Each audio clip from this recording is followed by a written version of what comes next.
Hey guys, how's it going? Welcome back to the channel. I'm Vinny Adams. It is Saturday, so you better believe I've got my glass of wine. One moment. There we go. Good to see everybody here in the live chat. So many familiar faces. Thank you so much for being here. I really appreciate it. I hope everyone's had a good week and is already having a good weekend. I've had a great day, family stuff, and now we're here. So I can't wait for this conversation. So I've been following this guy's work for quite some time, but finally, with the mystery has kind of dissipated slightly because we now know who this man is, and so I'm just can't wait. So I'm just going to bring him in straight away. So please welcome Darren, aka ExoAcademian. Darren, thank you so much for being here, man. Vinny, happy to be here with you, and hi to everybody that's out there. No, this is, like I said, I've been looking forward to this for some time since we sort of first spoke. And yeah, I guess the first thing would be is, like, you were kind of anonymous for quite some time, and I can tell you from my point of view that added some serious mystique to everything you do. So tell me, what was the decision to finally sort of make that step into being yourself or showing yourself? Right. Well, when I began my podcast, I was thinking, I wasn't sure how much traction the podcast would get. I just was interested in beginning it so I could explore topics that I was interested in, not just the UFO phenomenon, but, psi phenomena and paranormal stuff and the fabric of reality and how it's all connected. And the more I investigated it, the more I realized it was all connected. And as that got more traction and people started interacting with me, I started getting, invitations to be involved in various things and projects and whatnot. And it just became, increasingly difficult to do that as an anonymous person with an alien avatar being my only identity. So, as I got involved in a couple of events, more people became aware of my name and what I look like. And I just kind of got used to it. And once that kind of happened, I'm like, yeah, this is nice. And I know that for myself, I recognize that the mystique can be nice for a while, but eventually you get to the point where, you pick up some information from people's body language and their demeanor and their presence. So I thought, yeah, I could see how people would like to have more of the 3D impression. So that's why I sort of came out and made myself known. Yeah, that's awesome. I think it's a great thing, man. I do like, as much as I loved the mystique, I do like that personable approach just as much. So yeah, it's great. So like you mentioned there about connections as well between different aspects of the phenomenon and paranormal and stuff like that. But let's take it back. And do you remember what first sort of sparked your interest and what got you into these kind of subjects?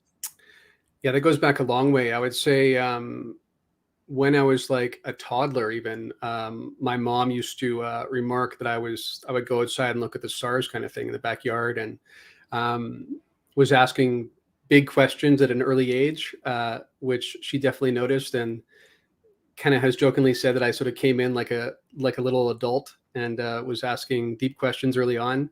And then I think later on, I got interested in Whitley Strieber's work. Was really fascinated with his books and his experience and trying to understand that. I remember going up to like mountain cabins with friends of mine in the Pacific Northwest. And, one time I remember us going around a corner. We were driving up to this cabin. It was middle of the night kind of thing. We went around a corner and this huge light suddenly shone down on us from the trees, right? And so I had just read Communion at the time. And so I kind of freaked out and thought immediately, this is it, abduction time. Turns out it was like a floodlight that went on over this area where they keep all the salt for the roads. And so it just like gets triggered by movement. But for a second there, I thought for sure it was that. And by the way, there was another occasion when we got to the cabin. At one point we were like playing a board game, again, middle of the nowhere kind of thing up in the wilderness. And the front door suddenly swung open in the middle, like 10 o'clock at night, and it's dark. And it was an interesting sociological experiment because everyone around the table freaked out, but everybody had a different fear about what it was. Like one of the women thought it was like an axe murderer. Somebody else thought it was a bear. Somebody else thought it was a cougar. And I immediately thought, it's gray aliens, Again, I just read Whitley Strieber's book. So that kind of got me into that. And then I went for like probably 10 years or so where I didn't think about it so much. It was still in the back burner. I was interested in different esoteric topics, and I was interested again in reality and whatnot and consciousness.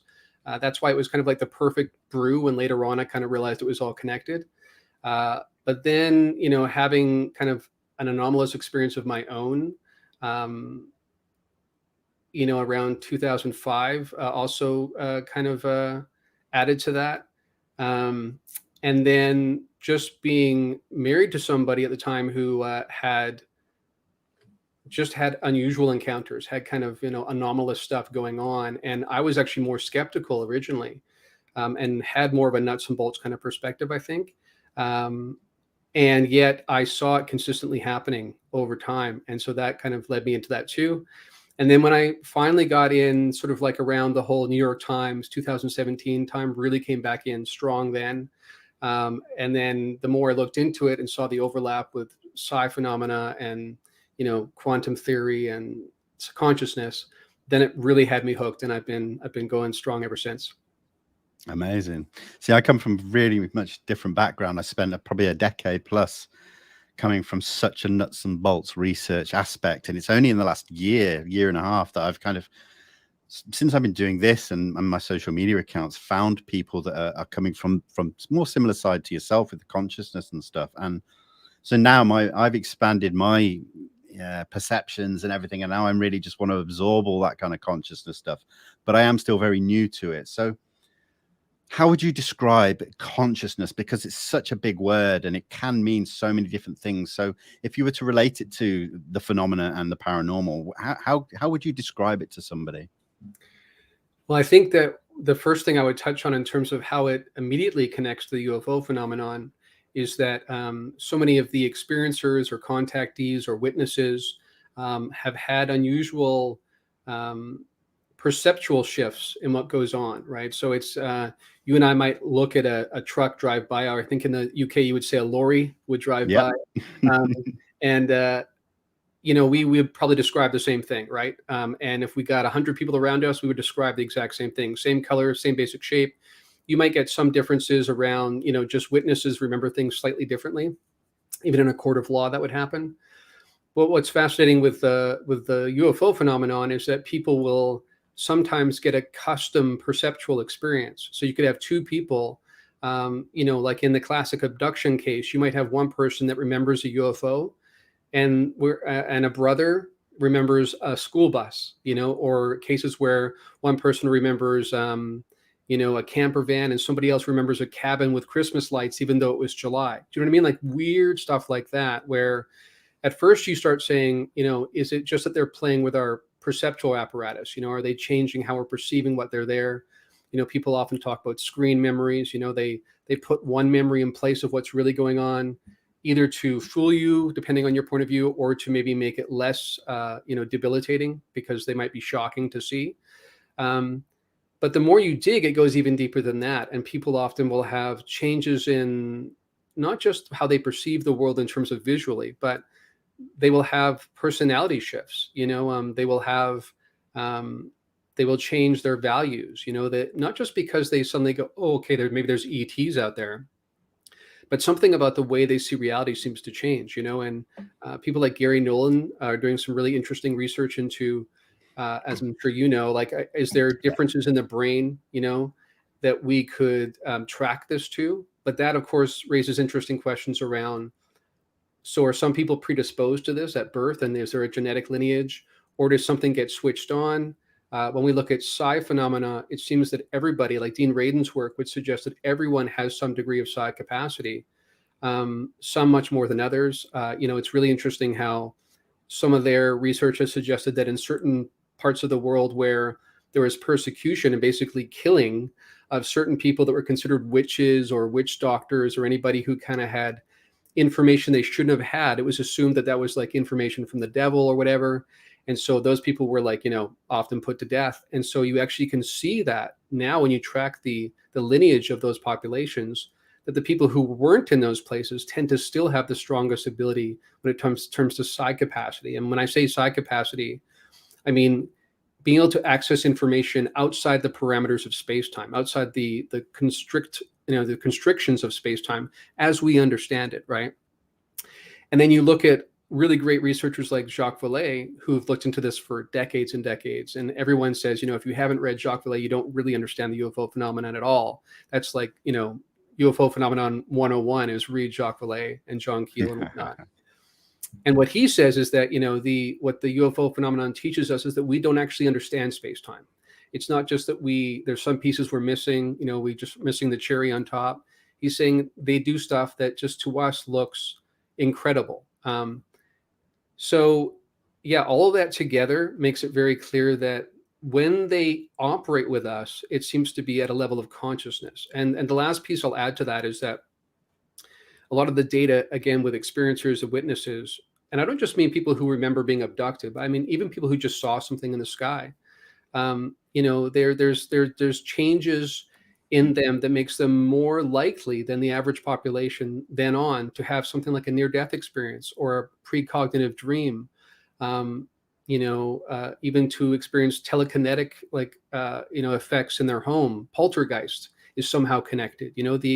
The Skinwalker Ranch kind of hitchhiker effect, seeing UFOs and seeing Sasquatch and seeing portals, and then a relative or a neighbor 3,000 miles away suddenly has experiences that suggest is connected to someone they didn't even necessarily know that well, but are somehow socially connected to.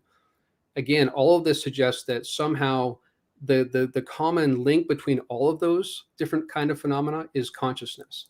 And so that's why for me, it's even come down to, is this saying something fundamental about reality? And that's the level at which these others are operating on.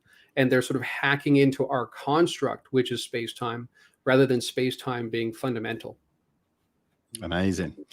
So do you see, like I said, I come from that nuts and bolts, and I'm sort of beginning to open up to the consciousness side, but where does it first meet, do you think, for a lot of people? Like, how could we intertwine the two to then sort of go in one direction, but encompassing all aspects of it? Well, I think some people, that come at more from a nuts and bolts perspective, will focus on the craft, which I can understand. That was my initial introduction to. It's really interesting in terms of a technology, right? And by the way, that's another point that's really fascinating, is you can't. It's really hard to tease out like the spiritual, energetic consciousness aspects from the technology. Sometimes people who have had the most, spiritually transformative experiences have also come across metamaterial, that's later been, examined by the government and whatnot. So, and has even led to some breakthroughs in, biotechnology and things like that. So really fascinating stuff that people usually think of as being separate topics. But I would say to people, take experiencer accounts seriously. It doesn't mean you have to take everyone seriously. It doesn't mean that everyone is telling the absolute truth. It doesn't mean that everyone's remembering perfectly. But when you look at the body of data, the literature behind experiencer accounts, and you look at the credibility of someone like a Jacques Vallée, who does his homework right, interviews people, has done it for decades, goes in with unprejudiced eyes and really tries to just see what really the data is telling him. And he checks these people's credibility. They're professional people who have reputations and families. They're not the kind of people who are looking for fame or fortune or saying something crazy or being in the National Enquirer. They actually often, it's the last thing they want to acknowledge. And yet eventually they do, because it is so transformative. So I would say to people that are new to it, just keep following the rabbit trail, see where it takes you, see how far down the hole you get. And I think you'll quickly find that you end up in this territory inevitably. And then I would just say, keep an open mind. I recently heard Gary Nolan talking about this for the skeptics of the world, not just like, debunkers, but also like scientific skeptics. His point would be, clearly we have outlier data that's saying that our current model for reality is insufficient. And it's insufficient to a degree that we need to ask some really, daunting questions about some of our deepest assumptions about what is real, what is reality. That's what this data seems to be telling us. And so I would just say to people, embrace that, try to treat it like an adventure. I understand for some people that's like discombobulating, but I would say just follow that, see where it goes. Take on a childlike demeanor if you can, that we're all in this really unique time where we're discovering things for the first time together, and it might be civilization changing. Excellent. I've got a question here from Elena. Hello, Elena. Thank you for the question. What do you think the consciousness, gravity, and magnetism connection is? Yeah, excellent question, Elena. Yeah, that's a fascinating one. I would say that, so you look at someone like Donald Hoffman's work, right? And what he'll say is that what we often notice in physical reality is a correlation effect, but not necessarily a causation. So, for instance, he would say, if you you might have people that show up at a train platform, and then 10 minutes later a train shows up, or 5 minutes later, and so you could look at that and say, aha, people arriving at a platform cause a train to come, right? And we would say, no, that's not true. What's going on is some deeper reality, like a train schedule, is such that it causes both people to gather together, right? So that's the deeper reality. And if you look at too superficial a level, you could make the wrong conclusions, draw the wrong conclusions about what's going on. And so what he's saying is, even when Gary Nolan and Jacques Vallée are looking at,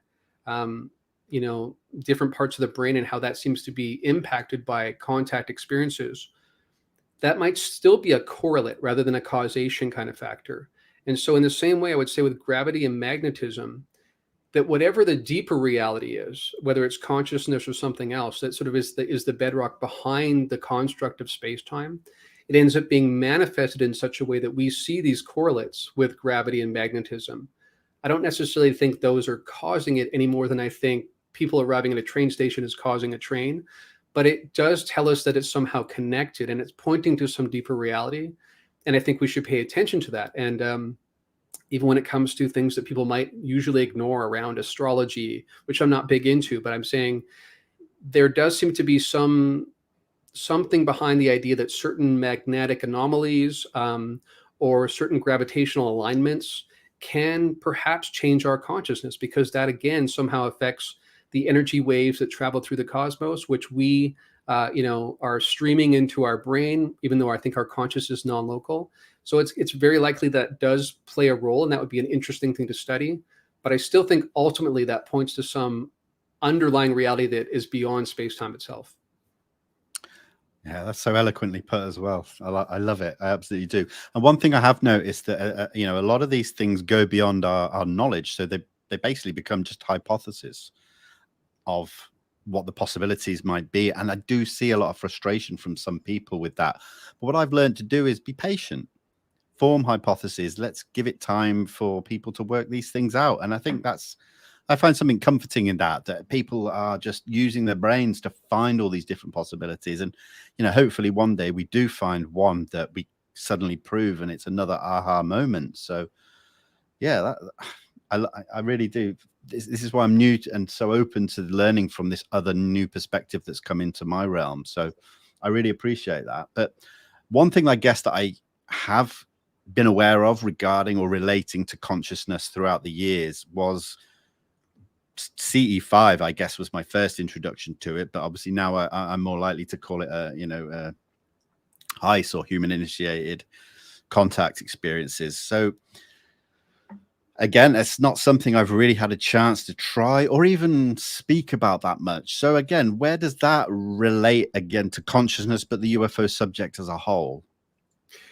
Right. So that relates to what I'm saying about space-time initially, Okay. first of all, because it seems like the data behind CE5, and by the way, I would point that out, that this is important, I think, for people who, again, who are more nuts and bolts, is that these realities exist in the data. That's where I'm getting this from. And so it's not about wishful thinking. It's not about some people hoping that this is all love and light and angelic, or vice versa.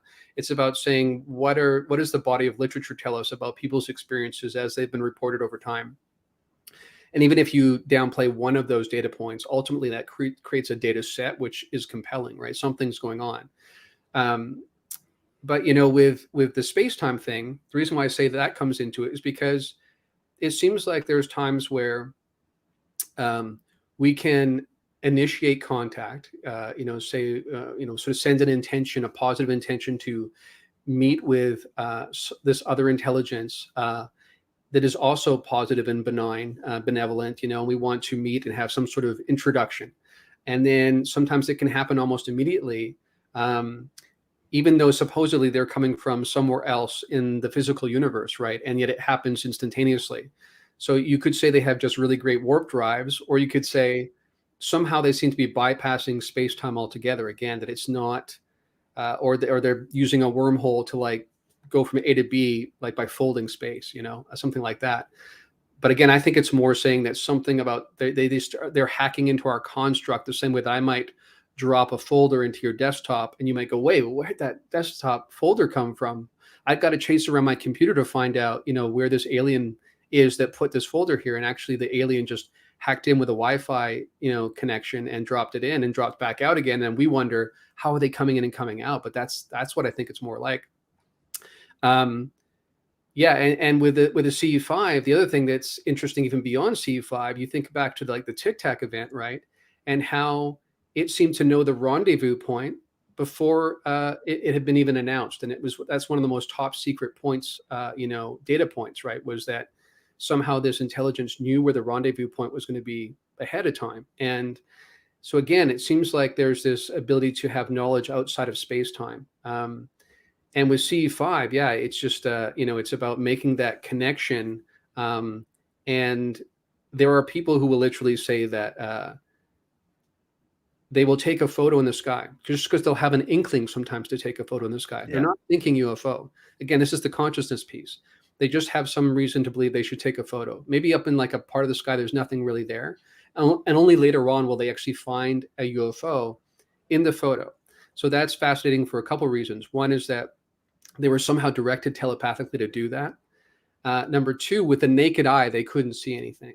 And yet, after the fact in the artifact of the photo, it's there, right? And so again, these kinds of phenomena that happen seem to question our understanding of how things are supposed to happen in reality.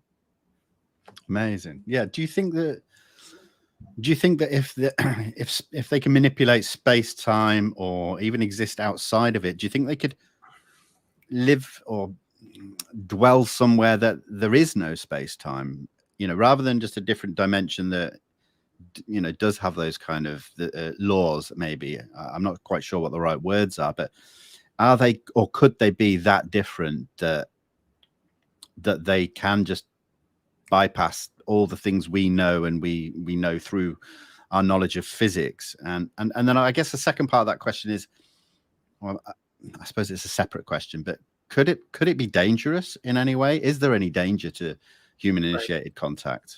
Right. So the first question, I think that's a great question. I think that one of the things that's interesting when you look back at history is that the hypotheses we come up with to try to make sense of the phenomenon often arises out of cutting edge physics of the time, right? So whatever our cutting edge physics is suggesting might be possible, we start saying, well, maybe that's how we make sense of the UFO phenomenon. So for people like Vallée, again, they started thinking interdimensional, right? When we started having, M theory and, notions of like 11, 12 dimensions, then people started imagining, and the idea of a multiverse, right? So there you have the idea that,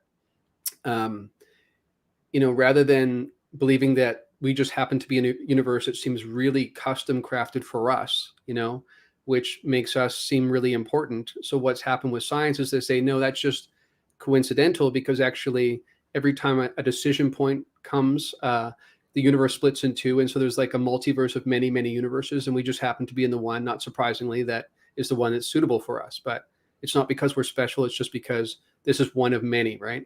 And so that from that notion of a multiverse, which again was posed as a hypothesis to try to make sense of phenomena we were seeing in physics, right? And complexities we were seeing in physics. Once that was hypothesized, then people that are familiar with the UFO phenomenon said, wait a second, maybe that's how they're getting here. They're popping in from an alternate dimension or an alternate universe rather than from Alpha Centauri, in our physical universe. So that's possible that that's happening. But to your question, it's possible that they exist outside the construct of space-time altogether. And in fact, Donald Hoffman has said the reason why the Fermi paradox exists, and the Fermi paradox, for those who are not familiar, says if the universe is as big as it is, and is, even though there's plenty of planets, most that would not support life, because of the size of the cosmos, there should be plenty that should support life, we should see still plenty of civilizations, even if some die out or blow themselves up or whatever. We should still have plenty out there. Why aren't we seeing them, right? That's the paradox.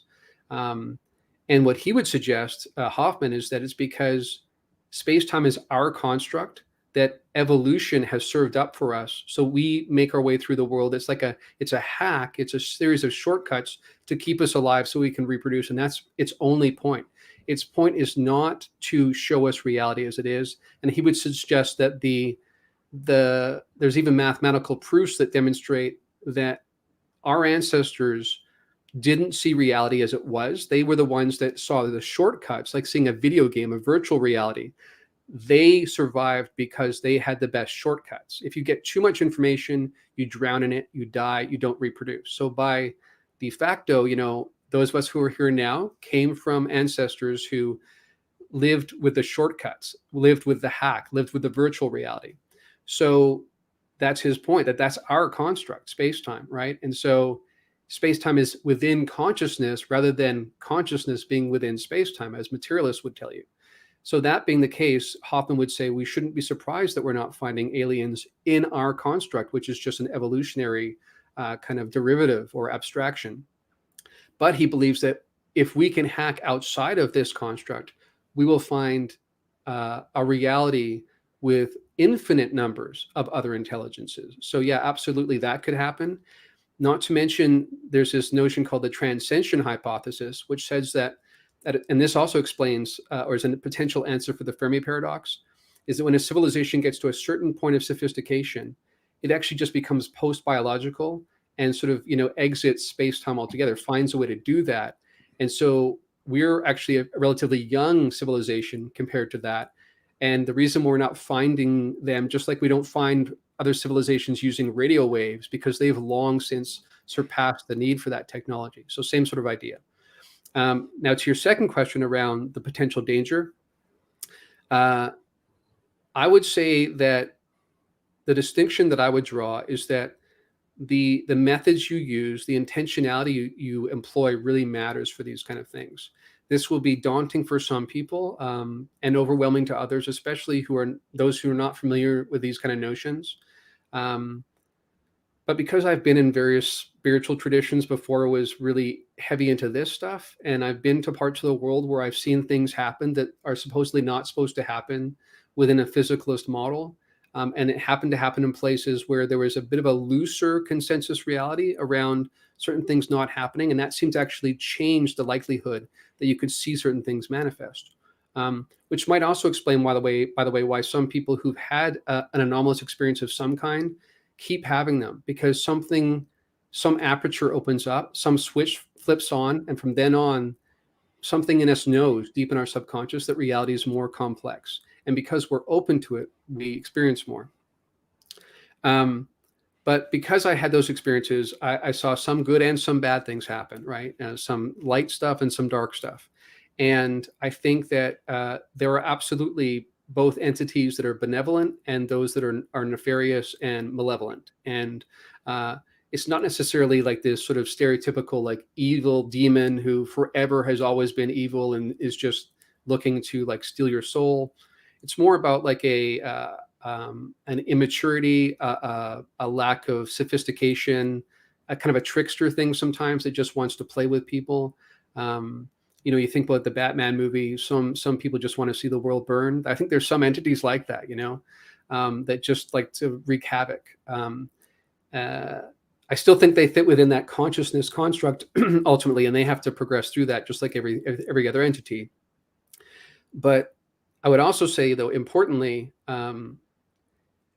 when you engage in certain activities like CE5 or HEIS, the whole point is to go in with a positive intentionality, to have worked through some of your own issues so that you're not coming in with a bunch of negative residual energy, because there's a reflective nature to this phenomenon, so much of it, right?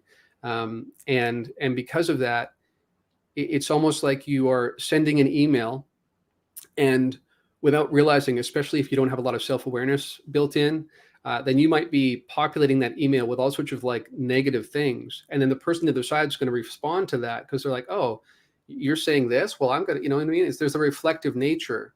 And even though it's kind of a crude analogy, I'm saying that our energy does seem to prime these experiences somehow. So it's really important that you've done that preparatory work so that you are sending a signal. You're priming the package that you're sending across, interdimensionally or whatever, to say this is the kind of encounter that this is going to be. And I think that the data suggests that works. That tends to work. That when you, again, not wishful thinking, but when you look at the data for HEIS and C5, even stuff that was done in South America well before Stephen Greer was doing it, the vast majority of the encounters end up being positive. That's just what the data says. So when some people might come out and say, well, you're just guessing, you don't know. And I'd say, well, I think there is data, and you have to pay attention to it. Now, do some people have negative experiences? Yes. Is going to Skinwalker Ranch potentially different than going on a CE5, hangout with some people? Yes. I think that you need to make these distinctions, recognize that there's a plethora and a spectrum of entities, just like there is with human beings. Like we have little kids. We don't say, go to any house you want, just walk in, it's fine. Everybody's safe. We don't say that, right? We have some preparation. We do some checking. We get to know people. I'm saying that the same applies here as well. That's amazing. I really appreciate your analogies and your breakdown of things, because it does help it make sense to people like myself that are not quite as aware of some of those talking points. And I think that's a great thing that you've done in your podcast on the point of convergence. But one thing that I have wanted to talk about is you sort of started a second show within the show, Liminal Frames. Mm-hmm. And I not so much wanted to know about the show, but more about your co-host, Nathan, a good friend of mine as well. So tell me about Nathan. What was it that kind of drew you two together to do this second show? Right. Well, that one definitely feels like a synchronistic kind of orchestration, and which, by the way, I would say again, people who get involved in this often find that they start having this uncanny feeling that strings are being pulled. Some people see that as a negative thing, others as a positive. In my case, it's been a positive experience where things happen that you get introduced to people, connections that just seem surprising based on chance. It just seems unlikely. So the first thing I would say is that Nathan and I just happen to live in the same town, right? Which is crazy when you think about UFO Twitter, and here I am talking to you across the pond, right?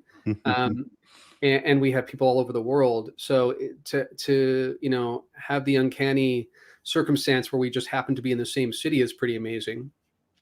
And we were both deeply into the UFO phenomenon. It was only later that I realized, wait a second, this guy's nearby, because he's in the Blue Ridge Mountains like I am. So he reached out to me originally and said, hey, love your show. I'm in the area too. Maybe we could get together for coffee sometime. And then at the time, kind of being introverted, I don't think I jumped actually at it. But then he invited me on to Calling All Beings. He and DJ invited me on to their show, Calling All Beings, right?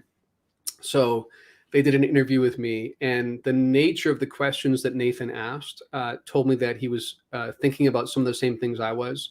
And we even had a similar history in terms of biblical studies, and he did a divinity degree. And so we have been thinking about consciousness and spirituality prior to this UFO stuff. So after that, again, putting two and two together, realizing, oh yeah, this guy is the one that I seem to have stuff in common with, and we're in the same town. We got together for coffee, and then I started thinking, there are some topics I'd like to bridge that maybe are not point of convergence material. I with point of convergence, I try to do like a 30 to 40 minute kind of, audio essay kind of thing, lecture on a certain element of the phenomenon. But there are larger topics that I want to discuss as well. And also there's something about like what we're doing right now, like just on the fly, conversational, that it's fun, and it's always compelling how it goes in directions you couldn't have imagined beforehand. And the second you add, sort of like the biblical passage where two or more are gathered, there's something about the energetic output when you have more than one person ends up being more than the sum of its parts kind of thing. So we got together and we said, hey, what do you think about, doing a show around that's more conversational in nature, and then we can discuss all aspects of this and bring in some of our history with religious studies and whatnot as well, which plays into this, because obviously one of the big questions is, were the very monotheistic religions of our history inspired by encounters with the same entities that we're encountering now and just calling them gray aliens or beings from Andromeda? So these are all compelling and related questions, and that's how that started.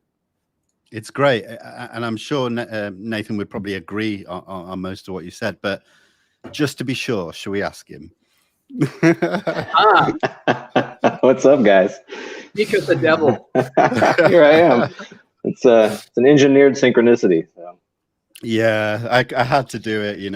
I had to do it because you guys do. This, like I said, the Liminal Frames is something different from the original podcast that Darren started. So, yeah, Nathan, give us your point of view. I mean, I guess it's the same as Darren's, but give us it anyway. Sure. There's a lot of commonality there.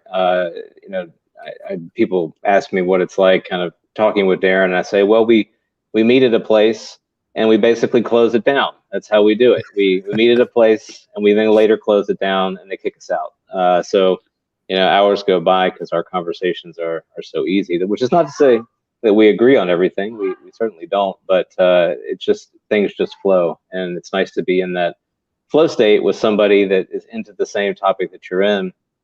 As he pointed out, coincidentally, just in the same city. I mean, how many people are that fortunate to have someone they can meet in person and have a coffee or a beer and just kind of get into it, So, I consider myself very fortunate to have crossed paths with Darren, and it's certainly enriched, my understanding of what's going on with this. It's definitely raised new questions and opened up new avenues of inquiry for me. Something that I've been listening along to the show, and something that came to my mind as you guys have been talking, and that's just this nature of the absurd. And Darren and I, we talk about this sometimes, that things that are absurd, sort of shake you out of whatever routine you happen to be in. And our human history is sort of punctuated with absurd moments, which then lead and catalyze change that happens in the society, change that might happen in our technology. And so, I think obviously this is speculation, but there's some element perhaps that this absurdity of the phenomena, that it plays with our ability to understand, our ability to grow, both with what we are learning and the way we are interacting and behaving with one another. It's kind of continually pushing us in interesting directions that maybe only become apparent in hindsight, not in that moment. Awesome. Yeah, that's great, man. You mentioned the trickster element there, and obviously that features heavily when people talk about Skinwalker Ranch, tricksters and hitchhiker effect and all those kind of things. That's a subject I really wanted to jump on about right now. So Darren, if we go to you first, what's your views, thoughts, hypotheses, or anything surrounding Skinwalker Ranch, but not only now, but historically as well? Right. I mean, there are many hypotheses in terms of, what it is, whether it's some sort of, some people see it as like kind of spiritual curse, right? And you have the whole notion of, one Indian tribe that kind of cursed the land because another one was coming in, kind of thing. And to what degree is that what's really going on? That's where the name Skinwalker comes from, right? This being that was part of their lore.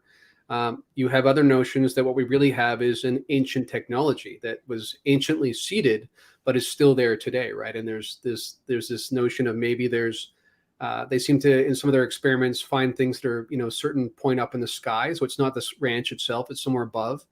And there's been other evidence, speaking of that earlier question Elena asked about magnetic anomalies, there's something below the Earth that seems anomalous there as well. So again, are those just signposts pointing to something else, or are they, the root cause? It's worth pursuing either way.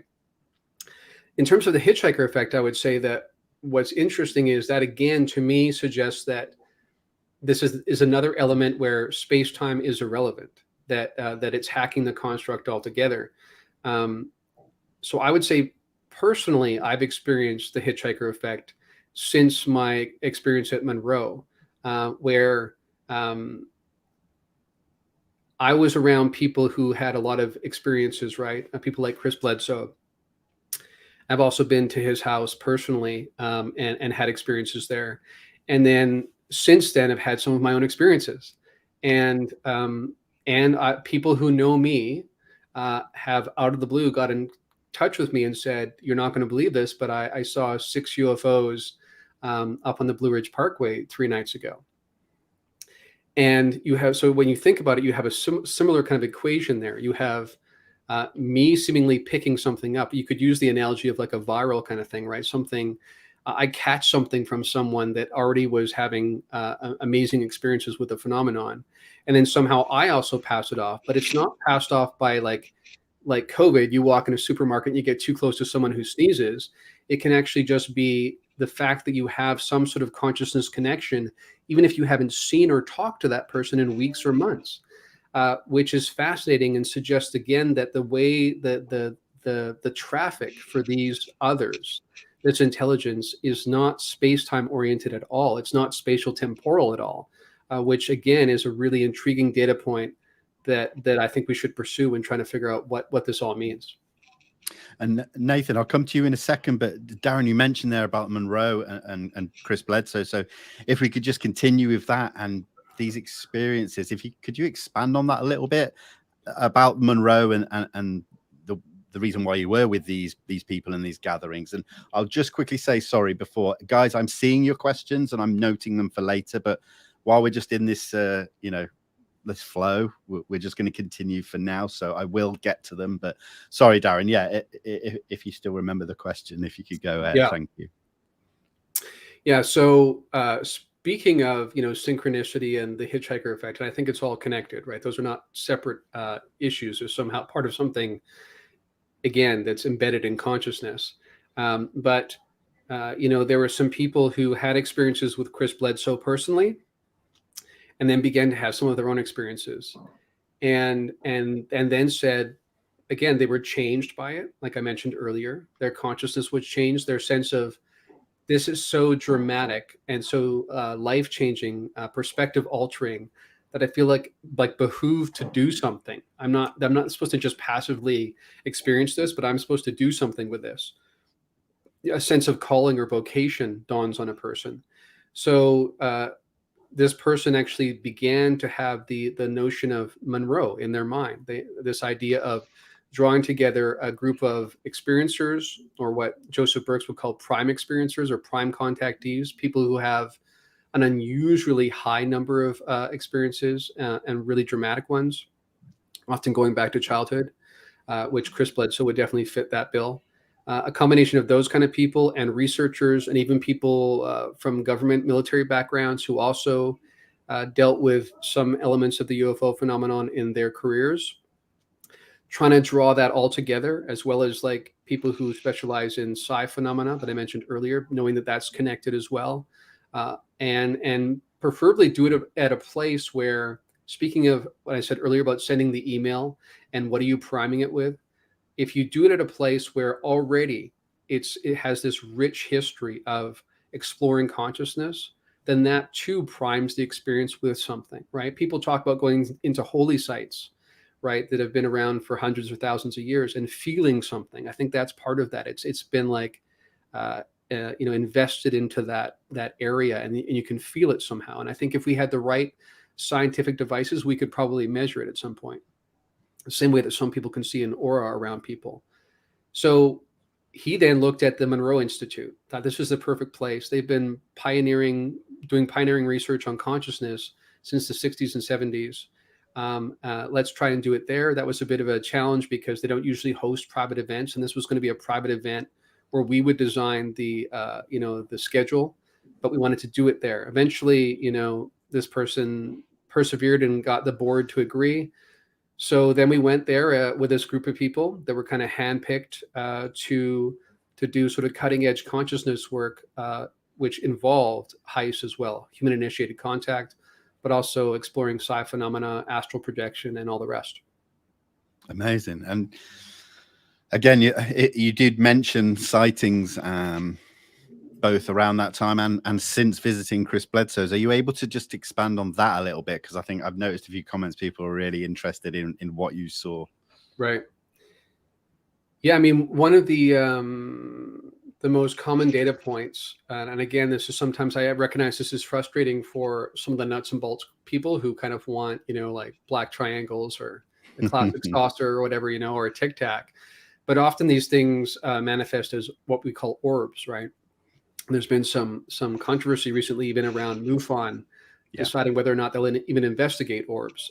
I think that's the wrong decision. I think that arbitrarily saying orbs are one thing, hard, metal craft or another is misses the point. And I know people who've had experiences where they've seen it shapeshift between the two, right? Where it goes from something that looks like a ball of light, or it goes from nothing to materializing into a ball of light and then turning into a full-on physical craft, and then dematerializing again. So somehow, again, our space-time notions are insufficient at the very least. And so making these arbitrary decisions about what we'll investigate based on our space-time assumptions is missing the point.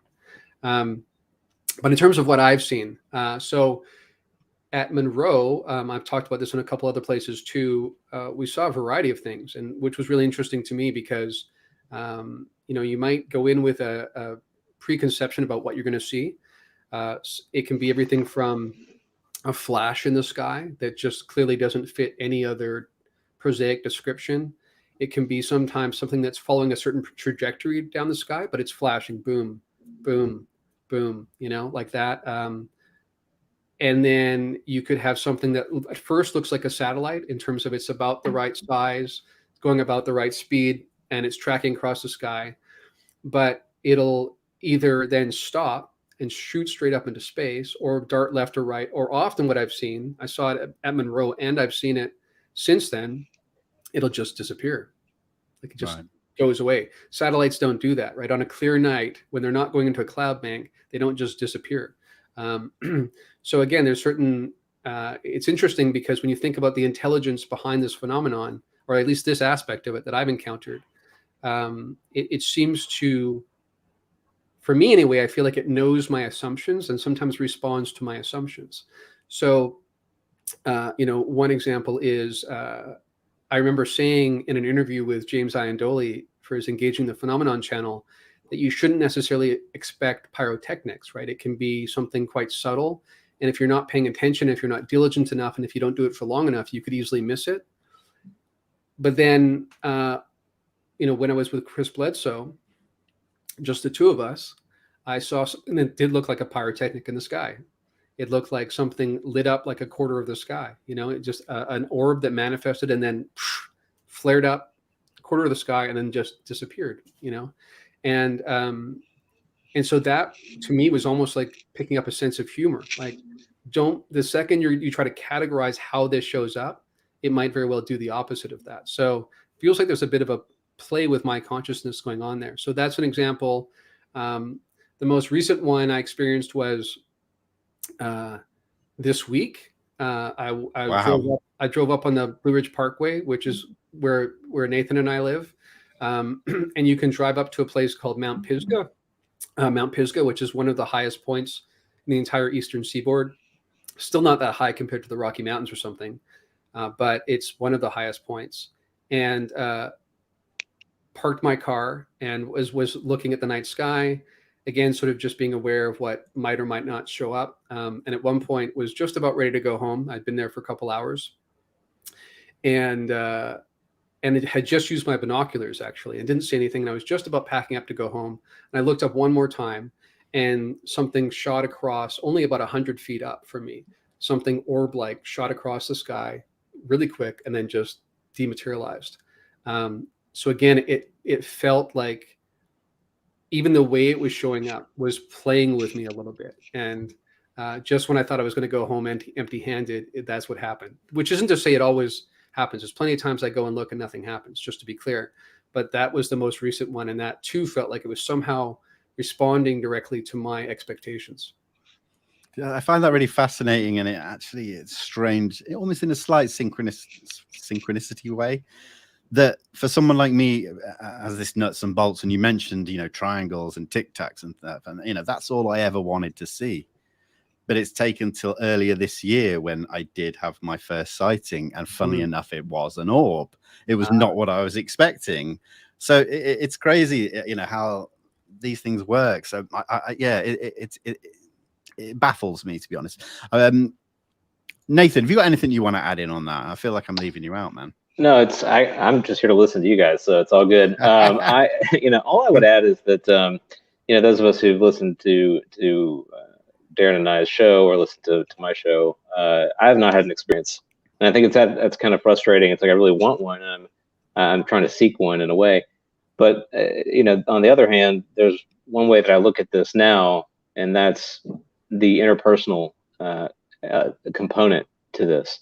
And for me, at least, and everyone's going to be different, but taking the stories of those who I know and who I meet and who I interact with, taking them seriously, as Darren likes to point out, it begins to accumulate a body of evidence that in a way becomes an experience of my own. So it's a type of living vicariously. But you know, what I like about this subject is it sort of redeems this human interaction. You know, it doesn't dismiss another person's experiences. And I think in our Western sort of society, we've come to a place where we really like being dismissive of the strange things which we have not been able to put into a box. And what this does, it provides space for us to say, you know what, I want to hear you. I want to understand what you're saying. I want to, you know, get to the bottom of whatever this is. And I'm going to treat you, and I'm going to treat this seriously. It doesn't mean I have to believe it, but it does give me that space. And I think something emerges from that space that the two people share in that interaction. Yeah, that makes so much sense as well. Really does. Just before we move on to the next question, I just want to give a quick shout out. R&R, thank you so much for the donation. I really do appreciate it. So that means a lot. And Lara as well, thank you so much. It is a fantastic conversation. I'm having a great time. I knew I would as well. So thank you guys for the donations. It really does mean so much. But you know, guys, I always say, if you want to ask questions, you do not have to pay. You just pop them in capital letters. And I can tell you I've got a few. So what we'll do is we'll jump onto one of you guys' questions. So this one is kind of makes sense to what we're talking about. Sophie asks, she's interested to know if there is a connection in the color of an orb, or when in the color an orb presents itself, and its intention. I have witnessed white, gold, and blue orbs. It's a good question. It is, and it's certainly a plausible possibility in my mind, and not necessarily in a fixed way, right? Like, I think, again, what I see is evidence that however they manifest spatially, temporally, is often meant to communicate something, but it can be crafted on the fly. So it's possible that what, you know, blue might mean something to someone, and so it might appear as a blue orb, you know, to one person because it has a special significance for them. Now, is it possible on top of that there's some significance to the colors in general? That's possible. I haven't covered that a lot in my own research. I do know that in talking to people like Chris Bledsoe, who experience these things all the time, they will often like change color as they're coming through our atmosphere, and they might start white and then go gold, or vice versa, kind of thing, which might have to do with, like, you know, we think about red shifting and how we can determine whether something's moving away in the universe or coming closer, things like that. Like the color actually is an indication of what's going on physically with it as well. It's a fascinating question. Definitely possible. Yeah, again, you mentioned redshift there, and I'll, you know, without spoiling too much, because obviously my sighting happened in Colombia, and we're kind of halfway through airing the series that we filmed out there. But yeah, what the hell? So we saw an orb, and it showed what we think was bits of blue shift, bits of red shift at certain points. I don't know. I'm not an analyst on videos and stuff. So, you know, when the final episode is aired, we're going to release all the footage we took of this phenomena so people can examine it and help us, basically. But that, it just resonated with me. One thing that I did want to get into with this talk of orbs, and you know, with Nathan here as well, and his knowledge on the religious aspect of stuff as well, is apparitions, Fatima, things like that. Where does that fit in? And Yeah, where does it fit in, I suppose? Who wants to take that first? Anybody? I'll let you go. Thanks a lot, Nathan. You go ahead. Eeny, Sure. meeny, So miny, mo. no, I mean it's certainly there's a lot of that within the Western Christian religious tradition of speaking with the dead or angelic visitation. Of course, you have possession as well, which kind of fits into some of this. So I think to me, this is why this phenomenon is so powerful, because it really does have tendrils in sort of all of these different types of experiences. And to go back to things that Darren said at the top of the show, when he started talking about consciousness and the way that we sort of mediate reality, apparitions, they're a part of that fabric. That just because we can understand them through sort of the way that we understand me having a chat with you in person does not mean that they don't exist, that they don't have any kind of realness or real quality to them. And I find it interesting too that these moments that are recorded, these apparitional moments, they do often spark some kind of behavioral shift, within the individual, and oftentimes those shifts end up creating religious behavior. So I sometimes I wonder, and we've talked about this, Darren, if you want to expound on it, but to what extent is that intentional, to where these sort of apparitions are intending us to kind of change our behavior to do X, Y, Z, or if we're misinterpreting the experience and we're trying to recreate it, and we recreate it by creating things that we call rituals, that then become religious behavior. So I wonder if it's sort of a lost in translation thing happening there. Interesting. Darren, what's your take on that? Yeah, I would say, one of the most fascinating parts of, Chris Bledsoe's case is his experience with the lady figure, right? Yeah.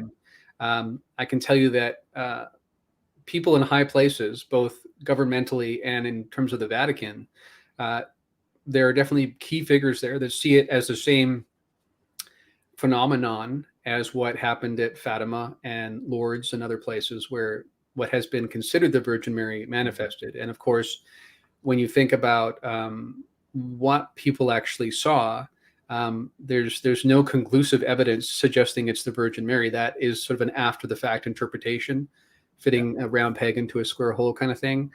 There's some superficial similarities, but a lot of differences.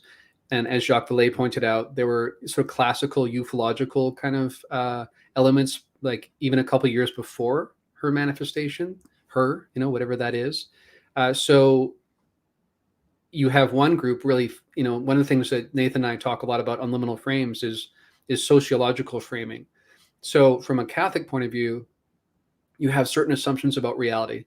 So you see a female figure with like divine characteristics showing up, you're going to check that box, right? On the 4-point possibility, that's the Virgin Mary, right? It's not Jesus, it's not Lucifer, it's not Francis of Assisi. But if you're coming from a ufological point of view and you see what looked like solid craft and even like beings seeming to crawl out on a ladder from a craft, things like that, that doesn't fit with like a typical notion of how angels tend to show up, right? It sounds more like alien beings, right? And technology, right? And yet what I'm saying is that all those elements are associated with the very same occurrence. Like in Fatima, you have all those things going on. And in people like Chris's case, you have all of these things going on. Everything from stuff that manifests that looks like a tic tac to angelic lady figure appearing. But we can't really talk about any of this without talking about my favorite talking point that I always like to bring up, is that the overarching, one of the biggest questions is this ultimately one phenomenon that's manifesting in many ways? Or is it that we're realizing reality is such that many different entities, potentially from completely different origin sources, are actually interacting with us? And part of the confusion is that we try to draw from one narrative when there's actually numerous narratives going on simultaneously. I was talking to a friend from Europe today, and earlier, and he and I were talking about how It's like if we discover that you have a Wi-Fi connection and you're like, oh, it's crazy. I have this computer. It turns out it has a Wi-Fi connection. And so Vinny dropped a folder from the UK. That's amazing, right? But rather than going, oh, it's weird. I've got 10 folders. So they must all be from Vinny. Turns out Nathan, you know, in the Blue Ridge Mountains here, also dropped one in. My point being, the second you discover that a Wi-Fi connection is something that plausibly exists, where things outside of your construct can drop things into your construct, then to me it seems like the logical assumption to go with is that numerous entities might be able to access that Wi-Fi connection, just like the three of us are talking from 3 different locations. And until we have compelling evidence to suggest it's all Vinny doing it from the UK, to assume actually there's probably many actors, I think that's overwhelming to people, because it's already such a huge shift to go, wait a second, you're saying our reality has a Wi-Fi connection, that other beings from other locales can drop stuff in and interact? Yes. And the likelihood is that there's that connection can be accessed from numerous places, by numerous different kinds of intelligences. So that's all I would add, is that, you know, the encounters I've had are all positive, right? Now, that's partly because I do practice spiritual hygiene. I go in with a certain expectation. Again, I'm trying to prime the experience. I'm trying to be self-aware about the way that I might get a reflective aspect coming back at me. What is that going to be populated with when I send that package across? But, you know, some people do have negative interactions, and it would be disingenuous to pretend those don't exist, or that they're all just military psyops or something. But, you know, that is one of the biggest questions, is like, how many are involved? Where are they coming from? And I would just say, let's not jump to conclusions prematurely. Yeah, and if I could just add really quickly, it makes me want to change the Wi-Fi password, just so that I don't have that happening. You know, you gotta have good network security, guys. That's the takeaway here. But I just want to say thank you both for the time. I'm going to jet. It's just a pleasure listening and talking with both of you, and hi to all the listeners out there as well. Keep up the great chat, and I know I'll see you both around. All right. Definitely. Thank you so much, man. Thanks. Appreciate it. Bye-bye. Oh, man. I hope you don't mind that I did that, man. I just could not resist it. No, that was a fun surprise. Very cool. Yeah. Good. Now, I've just got a couple of more questions from the audience here, which are fantastic. Moon raises an interesting one here. Is the lady similar to the lady seen with psychedelics? That is a fascinating question for a couple different reasons. One being that, again, when we talk about these different contact modalities, CE5 or HEIS is one, right? Astral projection is another. Psychedelic journeys are another, right? And I've had some experience of those myself, and have encountered what often feels like, you know, a different kind of intelligence.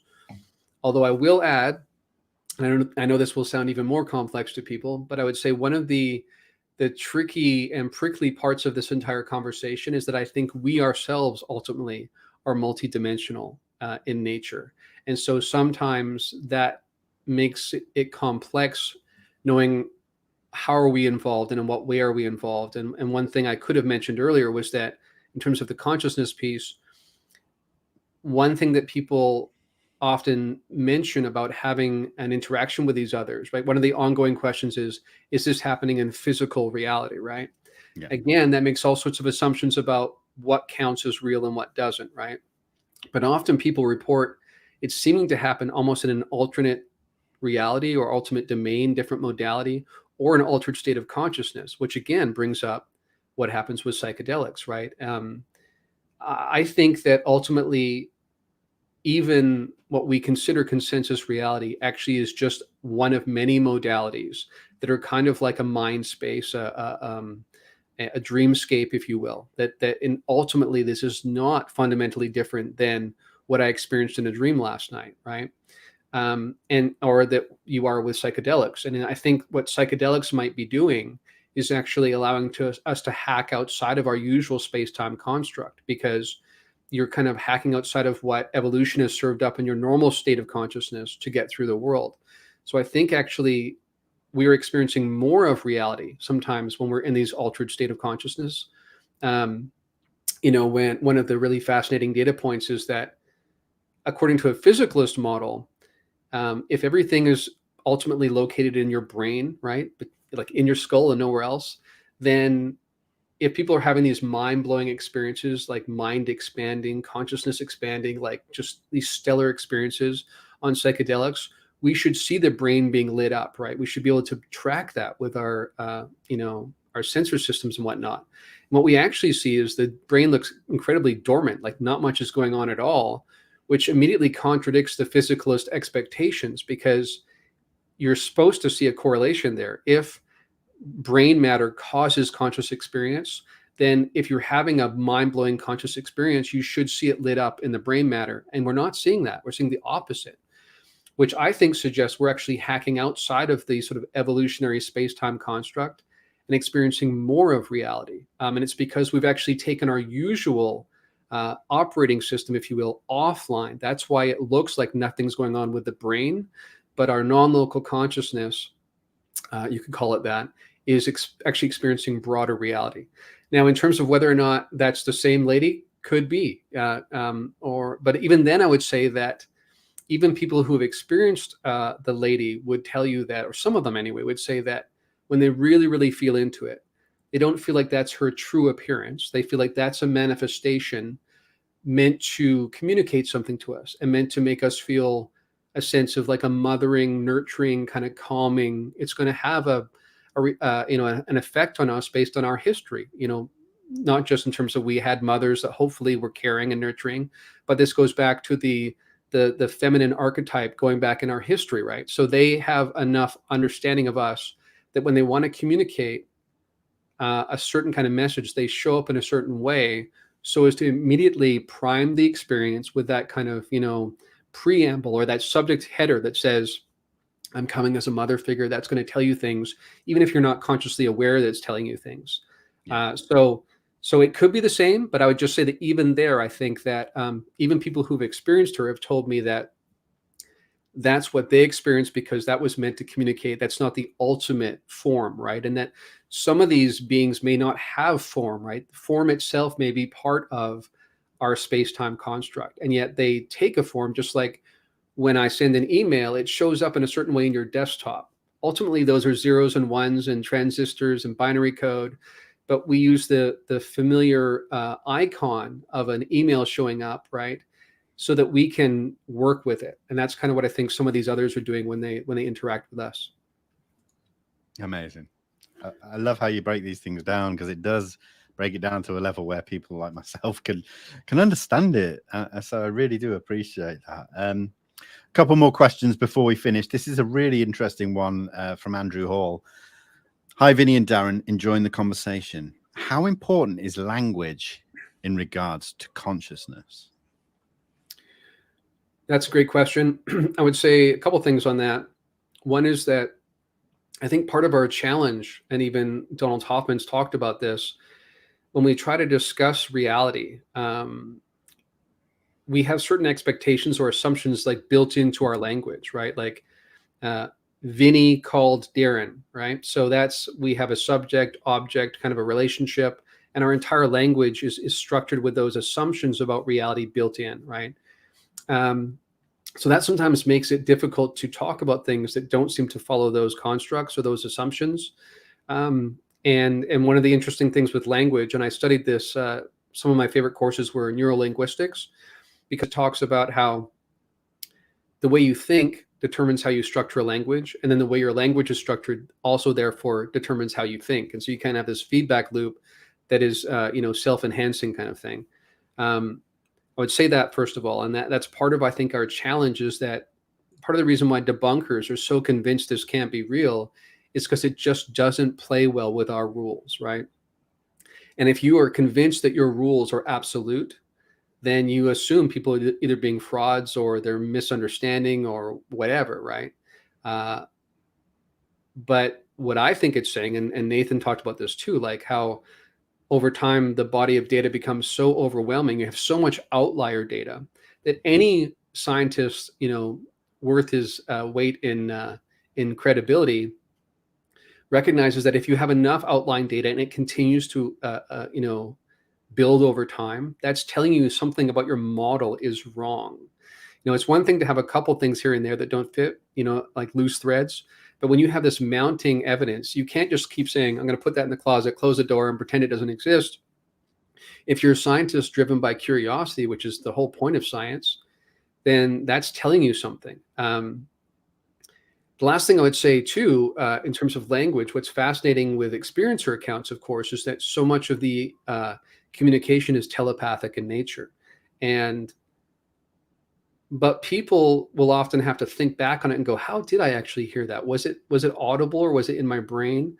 But they'll often hear it in their native language, right? And of course, if these people, whether they're Palladians or interdimensional or celestial or whatever their origin is, clearly they probably didn't grow up speaking English like you and I, right? and yet there's this substrate of consciousness that allows for communication that gets translated, you know, on the fly kind of thing. In the same way that you might have, again, computer code, you might, you know, send it in one format and it gets translated and someone receives it in another. So, yeah, it's fascinating. I think that the telepathic part is really interesting. We should pay attention. And I would just add that it's not just aliens that are telepathic. Again, there's all sorts of evidence with Dean Radin's work and whatnot that we too have this capacity. So again, I think this is saying something fundamental about consciousness and about us as conscious agents. Yeah, fantastic. Again, just amazing how you make things that seem so complex, you just bring them down to a level where it's understandable. It's fascinating. And again, it's something like I think what I appreciate about you and your podcast and everything is that you talk so much about information and data and everything, but you don't say this is definitive, it's possibilities. And it's a very hard thing to do because people pick up on beliefs very, very quickly. And that's what I really love about what you do. Now, I guess my final question is, and it's one I ask a lot of people, is what's next? What's next for Darren? What's next for ExoAcademian? Good question. Well, I think you know, I'm working on a couple of books right now that I'm excited about, and that's partly why I put my podcast on, or both podcasts on hold for the rest of the summer, so I can focus fully on those. I think those are really interesting. One will be out before the other. The second one will probably be out later or next year, but the first one will be sometime this year, and I think people are going to really find it compelling. It touches on a lot of the stuff we've talked about today, specifically, but I'm not going to say more than that for now. And you know, and I continue to want to do field research, and by field research I mean I don't want to just read accounts that other people have, but I want to actively, you know, to steal James' phrase, engage the phenomenon. You know, I want to, again, with the right protocols in place, with the right intentionality, having done the right spiritual hygiene, I want to use various means to continue to reach out and try to make contact. And it feels very much two-way, just so that's clear. Like I feel like I'm, I've even experienced what you might call downloads since Monroe, and that's kind of been continuing. So I want to continue to pursue that, see where that goes. Join together with various people in some of these field experiments, you know, because again, I think there's real power when you gather with people and you have a shared intentionality. So want to continue to do that, and just keep pursuing this most fascinating question, which should be the headline of every newspaper in the world. And maybe it's not yet, but maybe one day it will be. Amazing. I for one can say that I'm really excited to see what happens next, to read the books and for the return of the podcast. So yeah, very exciting stuff. And finally, I guess I just got to say thank you so much, man. This has been seriously, and I'm not just saying this, has been one of the best conversations I've had in a long time. So I cannot thank you enough, man. Oh, Vinny, I appreciate that. It's been great meeting you in person, and let's do it again in the future. Absolutely, man. I'd love to have you back on, and maybe after the books have come out and we've got some more things to talk about. I mean, I'm sure we could talk about anything, to be honest, but just want to say a big shout out to everybody in the live chat for having such a great conversation, asking such fantastic questions. I'm sorry if I missed some of them. It is sometimes a little bit difficult. I have got some great moderators here who do their best as well. So thank you guys as well. I'm going to be back midweek with Katie Howland to discuss the NDAA, the IAA, and a lot of government-related topics. For now, guys, thank you so much. Enjoy the rest of your Saturday. Enjoy the rest of your weekend. and I will see you soon. Take care. Goodbye.